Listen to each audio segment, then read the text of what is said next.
quisiera que alguien orase por mí y por los que han de escuchar. Le voy a pedir a mi hermana Paulina que ore por la palabra y por su sierva y sus siervos. Señor, te damos las gracias, Señor, mil gracias una vez más, Señor, porque tú nos has traído a tu Padre con un propósito por el pueblo de Israel. Te damos las gracias por este momento, Padre, porque tú eres bueno para nosotros, Señor. Tú esta mañana, Padre, quieres hablar por su pueblo poderoso de Israel. Conoce el corazón de cada uno, Señor, que está aquí esta mañana, Señor. A los que no están también, poderoso de Israel. Padre, te pedimos, poderoso Padre, que tú nos hables, Señor, a través de tu sierva, poderoso Dios. Ella solamente es un instrumento, poderoso Padre. Úsalo, Señor, Padre, como tú lo sabes hacer, papá. Pon carbón encendido en sus labios, poderoso Dios. La palabra, Señor, que ella va a transmitir esta mañana, poderoso Padre, que sea tuya, Señor. Y Espíritu Santo de Dios, usa a su sierva, poderoso Padre. Que no sea ella, poderoso Dios, Dios de los cielos. Que sea tu Espíritu Santo de Dios. Tú sabes, Señor, la necesidad, Señor, de cada uno esta mañana, Padre. Que sea, oh Señor, una palabra que caiga en la tierra buena, poderoso de Israel. Que traiga fruto, poderoso Padre, Señor, en nuestra vida, Señor. Que sea alimento, Padre, que sea medicina, poderoso Dios. En el nombre de Cristo Jesús, Señor. Echamos fuera, Padre, todo el espíritu contrario a tuya, Padre. Todo el espíritu de distracción, Señor, Dios mío. En el nombre de Cristo Jesús, Señor. Porque tu palabra tiene poder. Es viva y eficaz, poderoso Dios. Gracias te doy, Señor, por ese tiempo, poderoso Padre. En el nombre de Cristo Jesús, esa palabra, Padre, llega en cada corazón, poderoso Dios. En el nombre de Cristo Jesús, tu palabra venda, Señor, las heridas y esta mañana, Señor. Que cura las heridas, Señor. Que sea, Padre, oh Señor, respuesta, Señor, para cada pregunta y esta mañana, Padre. Gracias te doy, Señor, en el nombre de Cristo Jesús. Amén. Amén. Muy bien, hermanos. Vamos a abrir nuestras Biblias en Primera de Reyes, capítulo 19. Esta mañana lo que quiero compartir con vosotros lo he titulado El desánimo de Elías.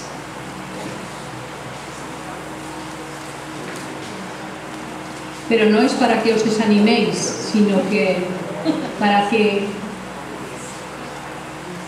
que nos llenemos como se llenó Elías y salió victorioso de todo. Bien.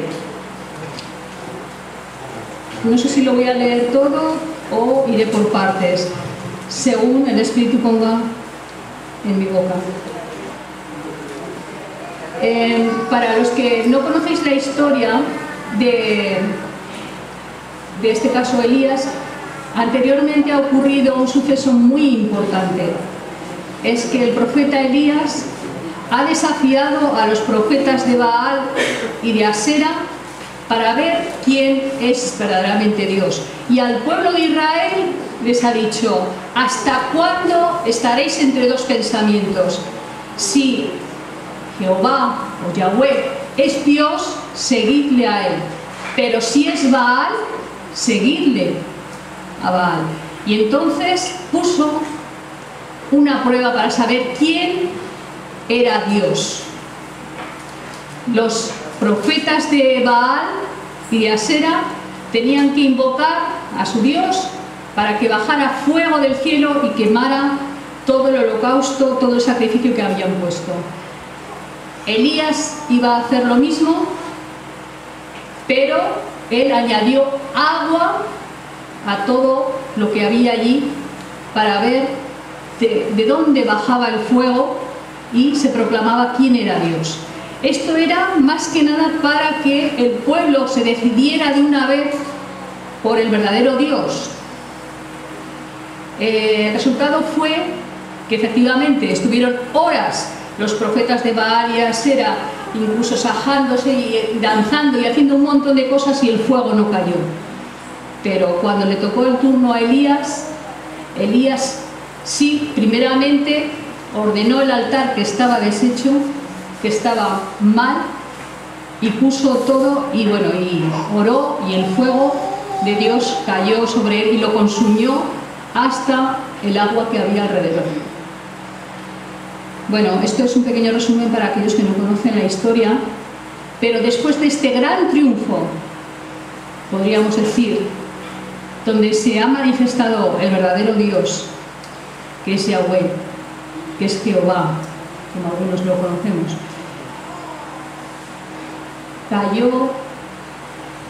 cayó en una gran depresión el profeta Elías. Y entonces vamos a leer a partir del versículo 19, perdón, del capítulo 19, porque ahí estaba presente el rey Acab, pero no estaba la reina Jezabel.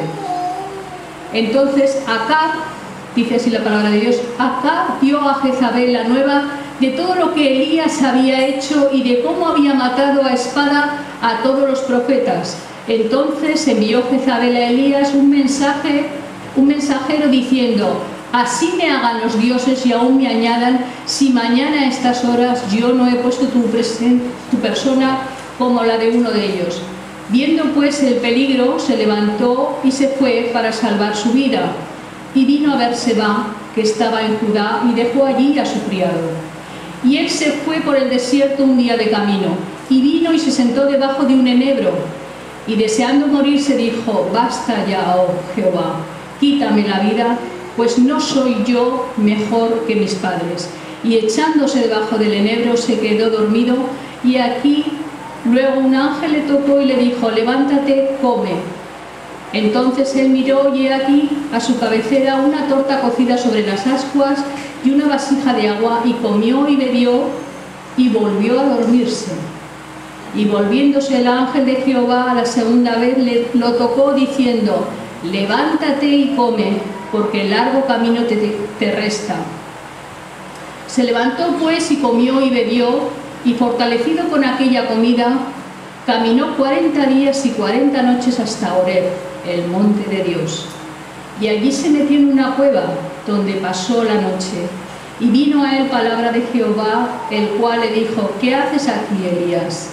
Él respondió: he sentido un vivo celo por Jehová, Dios de los ejércitos, porque los hijos de Israel han dejado tu pacto, han derribado tus altares y han matado a espada a tus profetas. Y solo yo he quedado y me buscan para quitarme la vida. Él le dijo: sal fuera y ponte en el monte delante de Jehová. Y he aquí Jehová que pasaba, y un grande y poderoso viento que rompía los montes y quebraba las peñas delante de Jehová. Pero Jehová no estaba en el viento. Y tras el viento un terremoto, pero Jehová no estaba en el terremoto. Y tras el terremoto un fuego, pero Jehová no estaba en el fuego. Y tras el fuego un silbo apacible y delicado. Y cuando lo oyó Elías, cubrió su rostro con su manto y salió y se puso a la puerta de la cueva.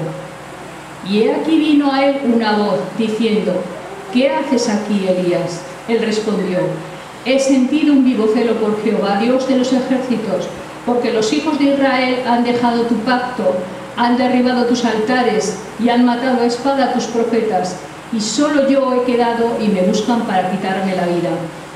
Y le dijo Jehová: ve, vuélvete por tu camino, por el desierto de Damasco, y llegarás y ungirás a Hazael por rey de Siria, y a Jehú, hijo de Nimsi, ungirás por rey sobre Israel, y a Eliseo, hijo de Safat, de Abel Meola, ungirás para que sea profeta en tu lugar.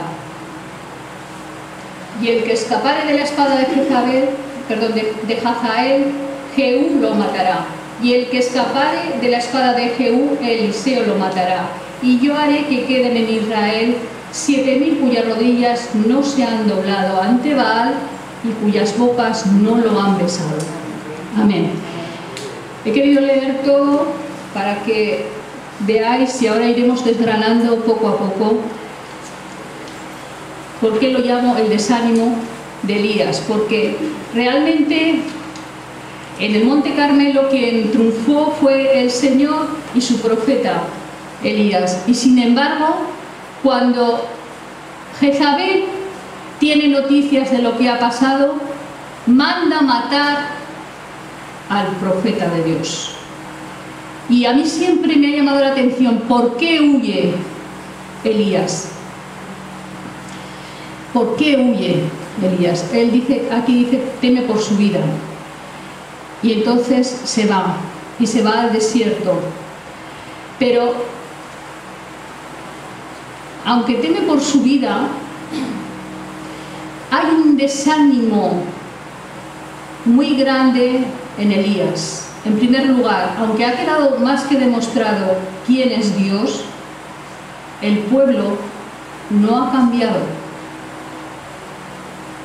El desánimo de Elías es porque cuando un profeta da su mensaje es porque quiere que el pueblo reciba esa palabra de Dios y cambie si no anda bien o esté en los caminos del Señor. Pero si después de todo esto y de desplegar todo el poder y toda la autoridad de parte de Dios, el pueblo sigue, como decimos vulgarmente, a su bola, sigue igual y pasa, el siervo de Dios queda un poco como frustrado.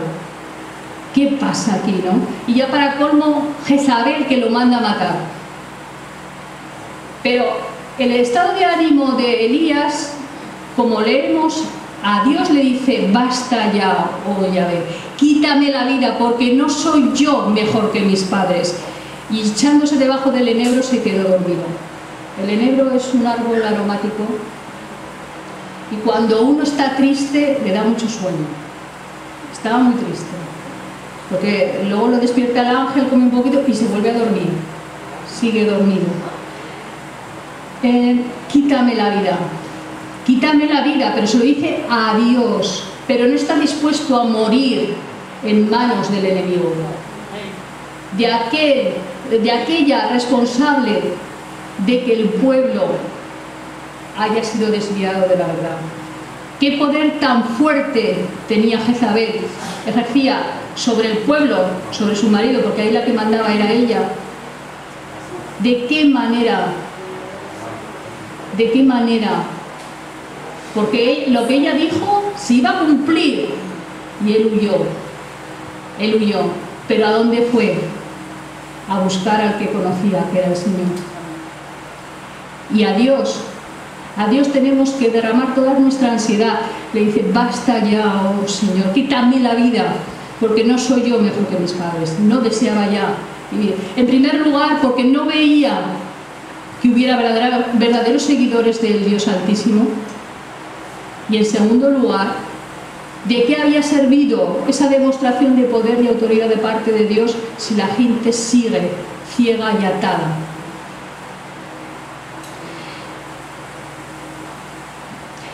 El verdadero siervo de Dios no busca su gloria, sino la gloria de Dios. Había quedado triunfante, por así decirlo, pero una de las características de Elías es que es un siervo fiel al Señor y obedece todo lo que el Señor le dice. Él se define a sí mismo, dice que es profeta de Dios en cuya presencia estoy. Continuamente estaba en la presencia de Dios. Como decía, el pueblo como que no hizo caso. Ahí estaba el rey, vio también todo y sin embargo siguió a su bola. Luego se encaprichó de la viña de Nabot y de qué artimañas se valió Jezabel para conseguirlo. Incluso pidió que hubiera falsos testigos que hablaran mal de Nabot, diciendo que había hablado mal de Dios y del rey. Y incluso les pidió que ayunaran a los del pueblo de Nabot. Fijaros, y consiguieron apedrearlo. Y así consiguió el caprichito de Acab, que era la viña de Nabot, muriendo una persona injustamente. Así era Jezabel. Jezabel no tenía límites. Por si no os habéis dado cuenta, detrás de Jezabel no es solo una mujer, sino que está el enemigo, el adversario de Dios, detrás de ella. Es totalmente diabólico. Entonces Elías no iba a permitir que le pusiera la mano encima. Lo que estaba viviendo Elías en ese momento lo podríamos llamar, igual que ahora, estaba viviendo una apostasía religiosa.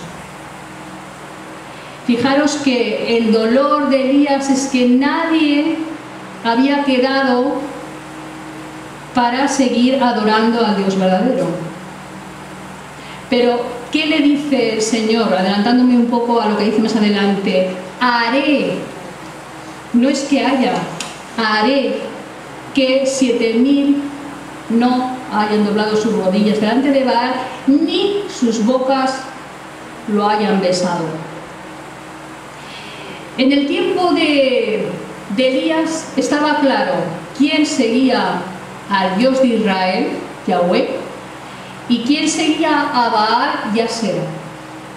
El problema que tenemos ahora, que también estamos viviendo un tiempo de apostasía, es que los seguidores de Baal y de Asera ya no se llaman así, sino que se llaman cristianos. Ese es el gran engaño de parte del enemigo. Se han infiltrado entre las filas de los cristianos, pero siguen haciendo lo mismo, adorando a Baal y besándole con su boca, cosa que está prohibido, hacer ídolos y besarlos y honrarlos. Este es el tiempo de ahora, el tiempo de la apostasía. Y también hay profetas del Señor que levantan su voz y son perseguidos, porque no piensan como la mayoría, la inmensa mayoría. Como le dijo Acab cuando se encontró con Elías, ¿eres tú el que perturba a Israel? Le dice Elías, no, eres tú el que perturba a Israel. ¿Sí? Cambian completamente las tornas, ¿no? Una de las características de Elías, como os decía, es un profeta de Dios obediente. Cuando le dice ve aquí, va allí. Cuando le dice haz esto, lo hace. Ahora vete aquí, ahora vete a la viuda de Sarepta, ahora esto, ahora lo otro. Pero también tenía un carácter fuerte Elías, porque respetaba mucho a Dios y hacía respetar al Señor. Porque cuando otro rey, que es Ocosías, eso está en Segunda de Reyes, lo manda a llamar, envía a uno de sus capitanes y sus 50. Dice, ven, que el rey te llama. Dice, y le dice, si yo soy varón de Dios, lo voy a leer, está en Segunda de Reyes, en el capítulo 1,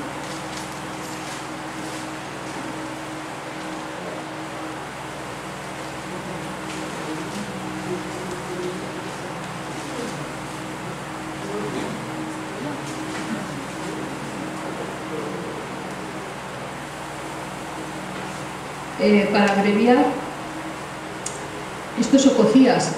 Esto viene a colación porque Ocosías se cayó por la ventana, quedó enfermo y en lugar de buscar el bálsamo en el Señor, pidió oración a Ecrón, concretamente a este dios, a Baal-Zebub. Fijaros, esto para un profeta de Dios como Elías era muy desagradable. Por eso dice, ¿por qué vas allí? ¿No? Entonces lo manda a llamar el rey Ocosías.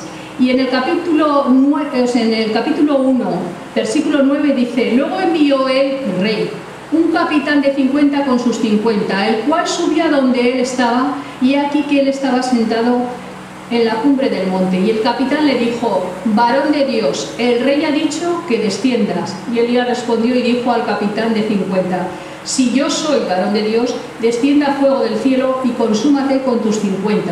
Y descendió fuego del cielo que lo consumió a él y a sus 50. Fijaros que nos andaba con chiquitas, ¿eh? Si el que viene a él no viene con el respeto debido, ni a él ni a Dios, Elías no dudaba, Vuelve el rey a enviar otra vez a un capitán y sus 50, y pasa lo mismo en el 12. Y respondió Elías y dijo: si yo soy varón de Dios, descienda fuego del cielo y consúmate con tus 50. Y descendió fuego del cielo y lo consumió a él y a sus 50. Y así envió al tercero, pero el tercero le rogó. En el versículo 13, volvió a enviar al tercer capitán de 50 con sus 50, y subiendo aquel tercer capitán de 50 se puso de rodillas delante de Elías y le rogó diciendo: varón de Dios, te ruego que sea de valor delante de tus ojos mi vida y la vida de estos 50 siervos. He aquí, ha descendido fuego del cielo y ha consumido a los 2 primeros capitanes de 50 con sus 50. Sea estimada ahora mi vida delante de tus ojos. Entonces el ángel de Jehová dijo a Elías, pues os digo, es obediente Elías, cuando ya Dios le dice: desciende con él, no tengas miedo de él, y él se levantó y descendió con él al rey. En todo lo que hacía Elías seguía la dirección de Dios, y era un hombre poderoso en oración y en hechos, porque Dios estaba con él y lo respaldaba. No era un hombre que se andaba con chiquitas, ni estaba dispuesto a que lo trataran como si fuera un loco o cualquier otra cosa. Tenía un respeto primeramente del Señor. De hecho, Elías significa el Señor es mi Dios. Tenía muy claro quién era Dios para él, y aunque él intentaba transmitirlo a los demás, pues el pueblo seguía ciego y con las ataduras que había ahí.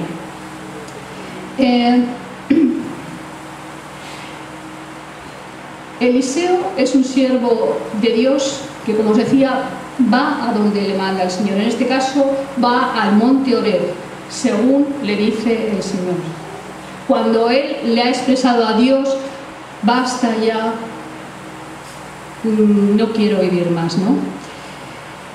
Entonces le dice: vete, camino de 40 días y 40 noches, después de haberle dado un alimento que no, de forma natural no, pero es que Dios provee, no hay nada imposible para Dios, ¿no? Y él va a donde le manda, y ahí se mete en la cueva, en una cueva, pero Dios lo llama y le dice: sal fuera. Y le pregunta: Elías, espera, a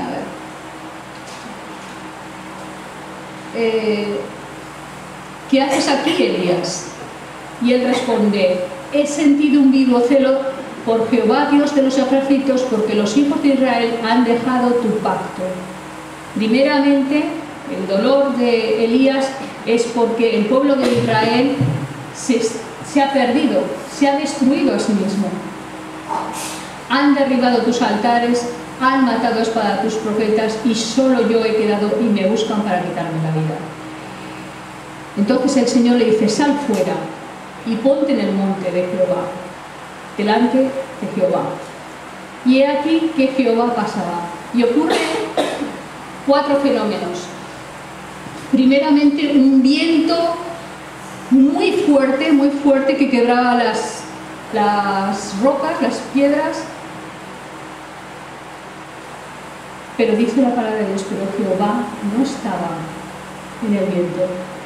Y tras el viento, un terremoto. Pero Jehová tampoco estaba en el terremoto. Y tras el terremoto, un fuego. Pero Jehová no estaba en el fuego. Y tras el fuego, un silbo apacible y delicado. Fijaros que los 3 primeros elementos, Dios se manifiesta, y se ha manifestado, y el Espíritu de Dios se ha manifestado a través del viento recio, del terremoto, del fuego. Recordar el día de Pentecostés, cómo se manifestó, un gran estruendo que llamó la atención de los que estaban allí y acudieron a aquel lugar. Pero en este caso Dios no estaba allí. Elías está en la presencia de Dios, conoce muy bien a Dios y sabe dónde está y conoce la voz de Dios. Entonces, cuando viene este silbo apacible y delicado, ¿Qué hace Elías? Coge su manto y se cubre. ¿Por qué? La palabra de Dios dice, sobre todo en el Antiguo Testamento, decía que nadie podía ver a Dios cara a cara porque moría. Por eso es, cuando dice que se cubre, es porque el hombre no puede ver cara a cara a Dios, porque la inmensidad de Dios es tan grande que el hombre se desintegra. Entonces él se cubrió, reconociendo la presencia de Dios en ese momento. Cuando yo meditaba en esto, decía, realmente cuando Dios habla, la voz de Dios es como un silbo apacible y delicado. Cuando yo leo la palabra de Dios, es como un silbo apacible y delicado, que trae paz y tranquilidad, sabiduría, y nos abre los ojos y el entendimiento. Y la palabra de Dios es Dios mismo, mostrándose. Ahí se cubrió, y el Señor le vuelve a hacer la misma pregunta: ¿qué haces aquí, Elías? Y él vuelve a decir lo mismo: he sentido un vivo celo por mi Dios, porque los hijos de Israel han dejado tu pacto, han derribado tus altares y han matado a espada a tus profetas, y solo yo he quedado y me buscan para quitarme la vida. Entonces aquí el Señor le responde y le da más de lo que él se imagina.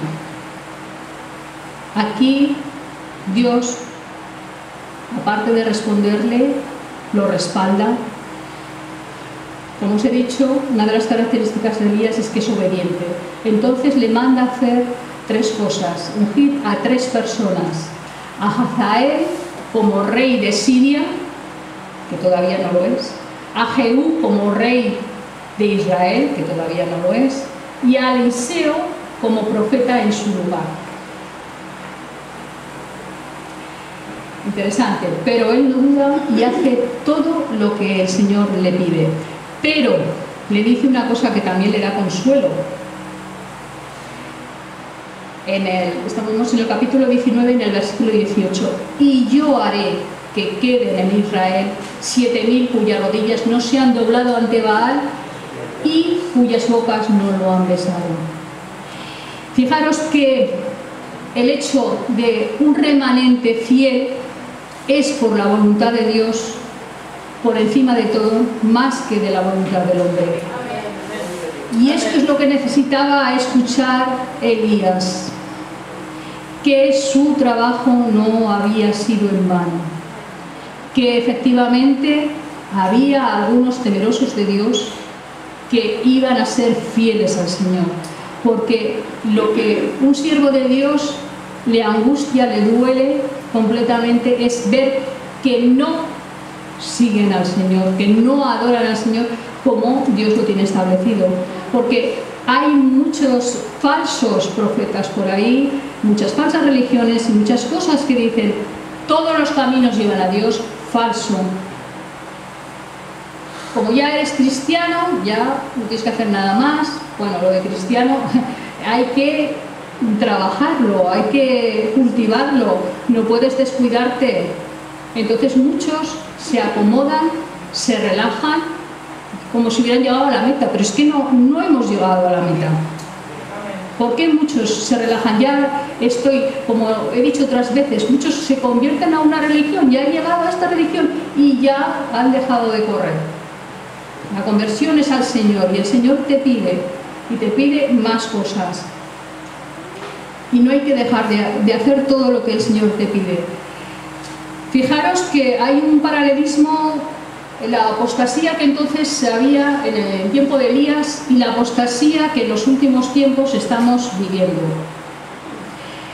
De la misma manera que Elías supo reconocer, discernir dónde estaba Dios, muchos se dejan llevar por el ruido, por el fuerte viento, por el terremoto, por el fuego, y dicen: aquí está Dios, aquí está Dios. Pero Dios no está ahí. Esos milagros los puede hacer el enemigo. Como os he dicho, antes había distinción, ahora el diablo se ha metido, se ha infiltrado dentro del pueblo de Dios. Es más difícil distinguir dónde está. Pero Jesús dijo, por sus frutos los conoceréis. Por sus frutos los conoceréis. Dios se manifiesta como Él quiere. Pero tenemos que tener el discernimiento para saber dónde está y dónde no está. Dónde está Dios y dónde hay una imitación de Satanás. Jesús no miente, porque cuando dice que cuando Él venga por segunda vez a la tierra hallará fe en la tierra, esto está hablando de que antes, y en otra parte también dice la palabra de Dios, que antes de que Él venga, tiene que aparecer antes la apostasía. La apostasía está. Entonces no nos engañemos, no somos tantos millones de cristianos. Se llaman muchos cristianos, pero no lo son. O sea, tenemos algo ahí pendiente. No penséis que hemos llegado a la meta, no hemos llegado a la meta. Como os decía, hay un paralelismo. Pero, de la misma manera que entonces había una apostasía, y ahora también, Dios hizo algo maravilloso con Elías. Dios quiso arrebatarlo al cielo en un carro de fuego que se interpuso y no experimentó la muerte. Eso fue un gran triunfo espiritual para el enemigo. No pudo con él. Él acudió a Dios y Dios lo respaldó. De la misma manera es lo que nos espera, porque nosotros esperamos ese arrebatamiento, esperamos a nuestro Señor Jesús y nos va a arrebatar, y eso a los ojos de todos. A los ojos de todos. Entonces, no perdamos de vista la sana doctrina. No perdamos de vista lo que es de Dios. Que el Señor nos dé entendimiento. Y no hagamos lo que hace la mayoría, ni vayamos a nuestra bola, sino a ver qué es lo que dice el Señor, qué es lo que quiere el Señor que yo haga, eso es lo que voy a hacer, no lo que yo quiera. Bueno, por supuesto, puedes hacer lo que tú quieras, pero si te dices que eres cristiano y que adoras a Dios, vas a hacer la voluntad de Dios. Nos tenemos que ejercitar en conocer la voz de Dios. Y la voz de Dios, yo por experiencia, tiene que ver mucho con la palabra de Dios, porque cuanto más aprendes de la palabra de Dios, cuando Dios te habla por versículos de la palabra de Dios. Dios se manifiesta a ti y te dice por la palabra de Dios. No es cualquier cosa. No es un libro de filosofía, ni de poemas, ni de chistes, ni de cosas graciosas, ni de cánticos. Sí, también hay cosas de estas, pero no ese es el propósito. Siempre lo digo, y no me cansaré nunca de decirlo, la palabra de Dios nunca pasará. El cielo y la tierra pasarán, las palabras no pasarán porque son eternas. Es algo diferente. ¿Por qué somos tan perezosos para buscar del Señor, para aprender del Señor? El Señor ha puesto maestros en su iglesia, pero nos cuesta tanto, porque eso ya lo sé. Bueno, sí, de oídas sabemos todo, sí, conocemos la historia, pero la enseñanza, ¿la conocemos? Conocemos las historias, si llevamos años, pero la enseñanza, que tiene todo un propósito, porque Satanás claro que la sabe, pero como no la sigue, si la sabe, le sirve para imitar las cosas de Dios, pero siempre se le va a ver algo, y los verdaderos hijos de Dios van a estar atentos y lo van a reconocer. Pero el que no conoce suficientemente al Señor, es muy fácil caer en el engaño de Satanás, muy fácil. Bueno, como os decía, el desánimo de Elías al final se convirtió en una gran alegría, un gran triunfo, y Dios le prometió un remanente fiel, de la misma manera que nos ha prometido un remanente fiel. Yo anhelo y deseo que todos entremos en ese remanente fiel, pero si no entramos no será culpa de Dios, será nuestra culpa, porque en su momento no hemos tomado la decisión oportuna y adecuada para seguir la voluntad de Dios. Dios quiere, tiene esa voluntad. Así que, hermanos, no sé cómo voy de tiempo porque no mido el tiempo. Seguramente me habré dejado cosas por decir, pero yo en esta mañana quisiera terminar con una oración al Señor, una oración especial por el pueblo de Dios.